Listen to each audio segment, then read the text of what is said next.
Hello guys, good evening. আশা করি সবাই ভালো আছো, ভালো থেকো এই কামনা করি। আজকে আমার বেবির নতুন ক্লাসের দ্বিতীয় দিন, আর দ্বিতীয় দিনে কী টিফিন দিলাম সেটি আজকে তোমাদের সামনে শেয়ার করছি।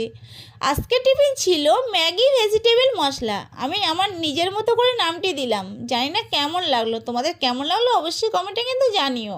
ভেজিটেবল মশলা তৈরি করতে গিয়ে প্রথমে আমি 4 প্যাকেট ম্যাগি সিদ্ধ করে নিলাম। তোমরা ভাবছো তো 4 প্যাকেট ম্যাগি একজন বেবির টিফিনে? একদমই নয়। আমার ছেলে এখন হোস্টেলে নয়, বাড়িতে। সে এখন ম্যাগি খেতে প্রচুর ভালোবাসে, তো সেই কারণে আমি একটু বেশি করে করলাম। সেও খাবে আর বোনের টিফিনটাও হয়ে যাবে। সে গল্প করতে করতে আমার ম্যাগি ভেজিটেবল মশলা প্রায় কমপ্লিট। আর কমপ্লিট হওয়ার আগে আমি কিছুটা পরিমাণ ঘি দিয়ে ভেজে নিলাম, কারণ ঘি দিলে ম্যাগির টেস্টটাই পাল্টে যায়। এই পাচ্ছ ম্যাগি তো কমপ্লিট হয়ে গেছে, আমি তোমাদের সঙ্গে তাও গল্প করে যাচ্ছি। এখন ম্যাগি দিয়ে টিফিনটি সাজিয়ে নিলাম, আর তাতে দিলাম 4 পিস শশা কুচি আর গাছের একটি চমেদা। টিফিন ছিল এটাই। তোমাদের কেমন লাগলো অবশ্যই কমেন্ট করো।